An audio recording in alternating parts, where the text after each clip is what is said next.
बड़े ही गौर से सुनिएगा कि मोमबत्ती जलाकर मुर्दों को याद किया जाता है और मोमबत्ती बुझाकर जन्मदिन मनाया जाता है। वारे इंसान। लाइन छोटी है लेकिन मतलब बहुत बड़ा है कि उम्र भर उठाया बोझ उस कील ने और लोग तारीफ तस्वीर की करते रहे। पायल हजारों रुपए में आती है लेकिन पैरों में पहनी जाती है, और बिंदी 1 रुपए में आती है लेकिन माथे पर सजाई जाती है। ये कीमत मायने नहीं रखती, उसका कृत्य मायने रखता। एक किताब घर में पड़ी गीता और कुरान की आपस में कभी नहीं लड़ती, और जो उनके लिए लड़ते हैं वो कभी उनको पढ़ते नहीं है। नमक की तरह कड़वा ज्ञान देने वाला ही सच्चा मित्र होता है। मीठी मीठी बातें करने वाले तो चापलूस भी होते हैं। इतिहास गवाह है कि आज तक नमक में कभी कीड़े नहीं पड़े हैं, और मिठाई में तो अक्सर कीड़े पड़ जाते हैं। अच्छे रास्ते पर कोई नहीं जाता और बुरे रास्ते पर सभी जाते हैं।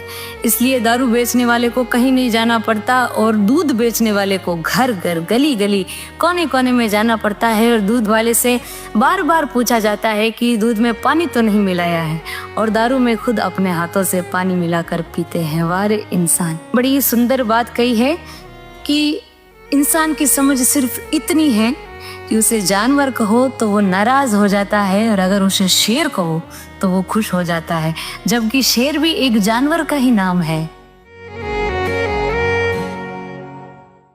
बड़े ही गौर से सुनिएगा कि मोमबत्ती जलाकर मुर्दों को याद किया जाता है और मोमबत्ती बुझाकर जन्मदिन मनाया जाता है। वारे इंसान। लाइन छोटी है लेकिन मतलब बहुत बड़ा है कि उम्र भर उठाया बोझ उस कील ने और लोग तारीफ तस्वीर की करते रहे। पायल हजारों रुपए में आती है लेकिन पैरों में पहनी जाती है, और बिंदी 1 रुपए में आती है लेकिन माथे पर सजाई जाती है। ये कीमत मायने नहीं रखती, उसका कृत्य मायने रखता। एक किताब घर में पड़ी गीता और कुरान की आपस में कभी नहीं लड़ती, और जो उनके लिए लड़ते हैं वो कभी उनको पढ़ते नहीं है। नमक की तरह कड़वा ज्ञान देने वाला ही सच्चा मित्र होता है। मीठी मीठी बातें करने वाले तो चापलूस भी होते हैं। इतिहास गवाह है कि आज तक नमक में कभी कीड़े नहीं पड़े हैं, और मिठाई में तो अक्सर कीड़े पड़ जाते हैं। अच्छे रास्ते पर कोई नहीं जाता और बुरे रास्ते पर सभी जाते हैं।